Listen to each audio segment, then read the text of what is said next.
तो hi guys, चलो आज मैं बनाने वाली हूँ चिकन बिरयानी।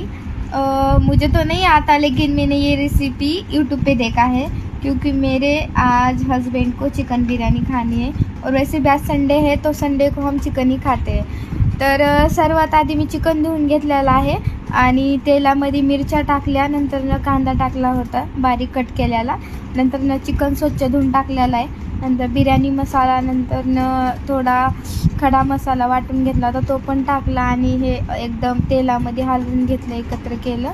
आणि एका साईडला मी तांदूळ टाकले होते शिजवायला, त्याच्यामध्ये पण खडा मसाला टाकूनच मी टाकले होते तांदूळ शिजवायला आणि तांदूळ फक्त 10-15 मिनटं शिजू दिले। त्यानंतर हे जे तांदूळ आहेत ते ह्याच्यामध्ये टाकून घेतले बिर्याणीच्या वरून दम देण्यासाठी।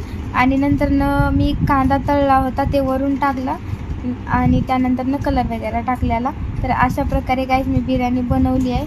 तर तुम्ही पण घरी नक्की बनवा आणि मला सांगा कशी झाली आहे कशी नाही गाइस। खरंच हॉटेलमधल्यापेक्षा पण छान बिर्याणी होईल। Okay bye.